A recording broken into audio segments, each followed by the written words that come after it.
Halo semuanya, balik lagi sama kita B1. Hari ini kita podcast.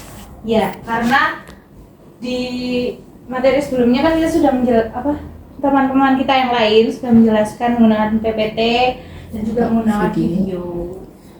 Ya, betul. Jadi kali ini kita itu bakal membahas tentang bagaimana perkembangan organisasi pergerakan di Indonesia pada masa penjajahan. Nah, sebelum kita bakal memperkenalkan diri dan kayak diskusi gitu. Nah, kita bakal perkenalan diri dulu nih. Kita ada 3 orang. Nah, aku Kia. Aku Ica. Aku Sela. Halo semuanya. Jadi kita mau connectin dulu ke narasumber kita ya. Hai, Halo, boleh ya kalian memperkenalkan diri dulu? oke, kenalin aku Dayu. Aku Chelsea. Aku Tio. Dan aku Putra. Ya, ngomong-ngomong, ternyata topik yang akan kita bahas ini tuh ada hubungannya dengan Sumpah Pemuda. Betul sekali. Sumpah Pemuda itu adalah suatu tonggak utama dalam sejarah pergerakan kemerdekaan Indonesia. Sumpah Pemuda adalah keputusan Kongres Pemuda kedua yang diselenggarakan 2 hari, yaitu 17 sampai 18, bukan sih?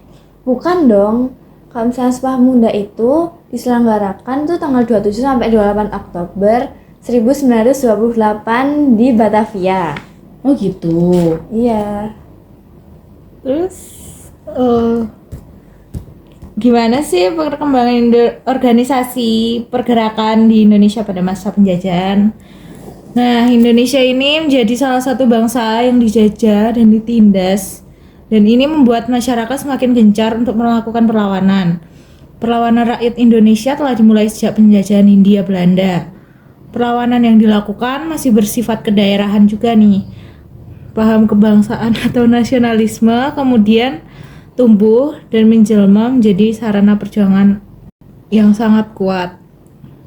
Proses menuju kemerdekaan Indonesia kan melalui berbagai tahap. Ada yang bisa menjelaskan salah satu tahapnya bagaimana? Oke, halo semuanya. Di sini aku mau menjelaskan proses kemerdekaan Indonesia melalui berbagai tahap. Salah satunya dengan kemunculan berbagai perkumpulan masyarakat atau organisasi untuk menghadapi penjajah.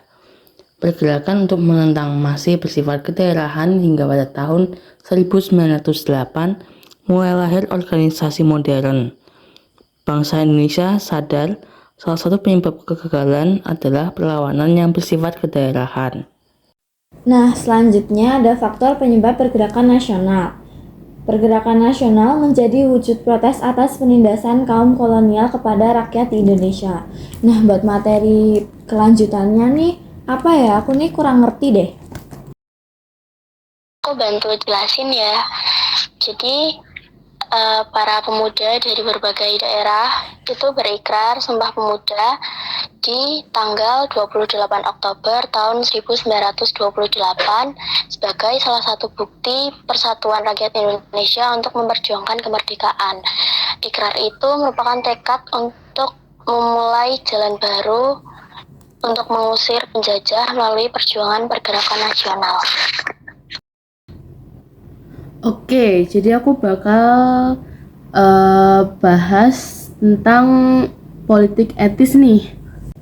Ya, jadi politik etis atau politik balas budi adalah suatu pemikiran yang menyatakan bahwa pemerintah kolonial Belanda memegang hutang tanggung jawab moral bagi kesejahteraan rakyat Nusantara. Untuk yang membuka mata pemerintah Belanda untuk lebih memperhatikan nasib rakyat pribumi itu siapa sih? Aku kayaknya pernah denger tapi itu agak-agak lupa gitu. Peter Bruce Hoof bukan sih? Salah satu lagi siapa sih itu?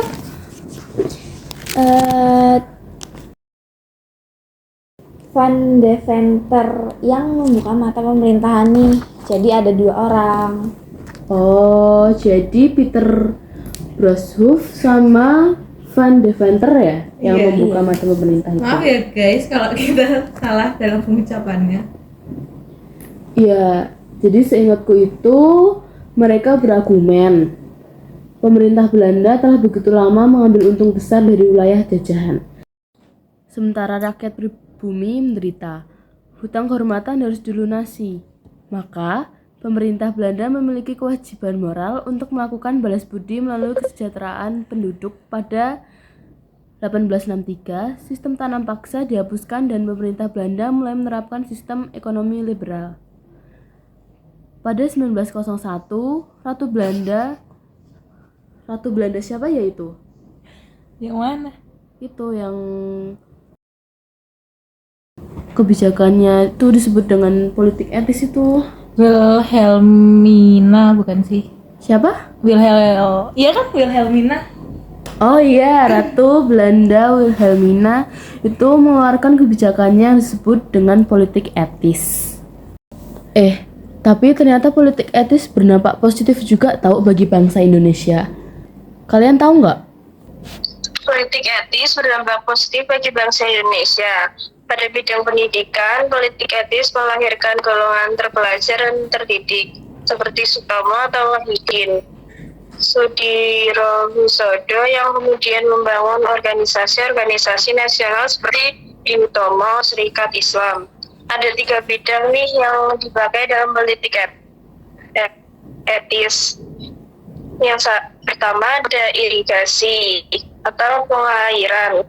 Pemerintahan Belanda membangun bendungan besar untuk menampung hujan untuk keperluan pertanian. Pemerintah Belanda juga memperbaiki sanitasi untuk mengurangi penyakit. Yang kedua ada imigrasi atau perpindahan penduduk.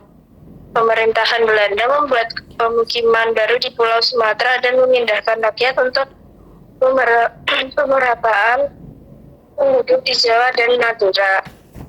Terakhir ada edukasi atau pendidikan. Program peningkatan mutu sumber daya manusia dan pengurangan jumlah buta huruf yang berimplikasi baik untuk pemerintahan Belanda. Nah, faktor terjadinya pergerakan nasional ada 2 nih, faktor internal dan faktor eksternal. Nah, buat faktor internalnya aku tahu nih.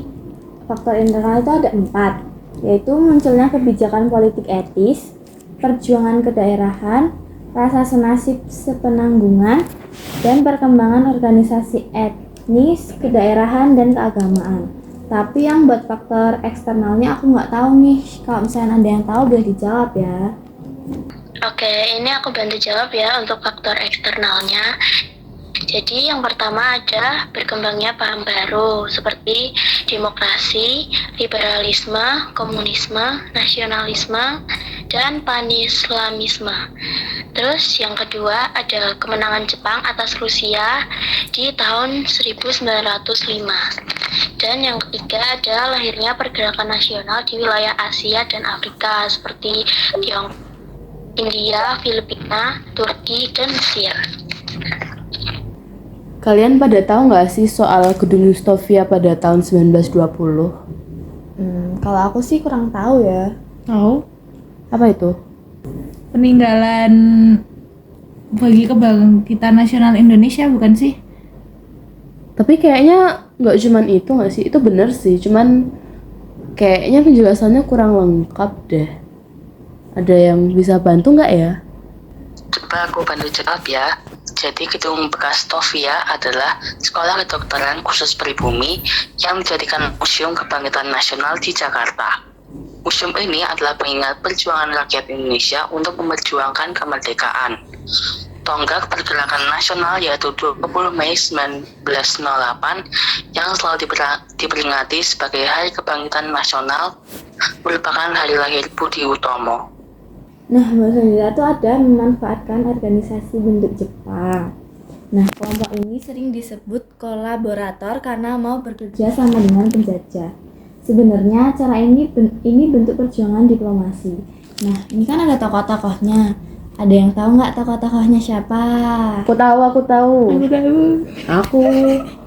Jadi tokoh-tokohnya adalah para pemimpin putra seperti Soekarno, Muhammad Hatta, Ki Hajar Dewantara, dan K.H. Mas Mansur. Nah, aku mau jelasin selanjutnya nih. mereka memanfaatkan Putra sebagai sarana komunikasi dengan rakyat. Akhirnya Putra justru dijadikan para pemuda Indonesia sebagai ajang kampanye nasionalisme. Pemerintah Jepang menyadari hal tersebut dan akhirnya membubarkan Putra dan menggantinya dengan barisan pelopor. Sama seperti Putra, barisan pelopor yang dipimpin Soekarno ini pun. Duh, mereka berdua kebanyakan bicara nih. Aku mau lanjutin aja. Jadi itu sama seperti Putra, barisan pelopor yang dipimpin Soekarno ini pun selalu mengampanyekan perjuangan kemerdekaan. Selanjutnya itu ada gerakan bawah tanah. Larangan pendirian partai politik pada zaman Jepang mengakibatkan sebagian tokoh perjuangan melakukan gerakan bawah tanah. Nah, gerakan bawah tanah itu apa sih? Kelompok bawah tanah yang sering disebut dengan golongan radikal atau keras karena mereka tidak mengenal kompromi Jepang. Perlawanan senjata yang dilakukan bangsa Indonesia adalah perlawanan rakyat Aceh, perlawanan Singaparna Jawa Barat, perlawanan Indramayu Jawa Barat, dan peta di Blitar Jawa Timur. Nggak terasa ya, ternyata pembahasan materi tentang sejarah kita sudah selesai nih. Iya nih. Seru, ya kan? Ya, Seru banget. Bisa menjadi nambah Materi gitu kan ilmu. ya. pengetahuan. Ternyata topik yang kita bahas juga ternyata cukup panjang ya. Iya. Dan kita juga jadi tahu nih apa itu Sumpah Pemuda, gerakan bawah tanah, terus Politik etis, Tokoh-tokohnya siapa aja. faktor nasional, apalah ya Iya. yang tadi kita bahas ya guys.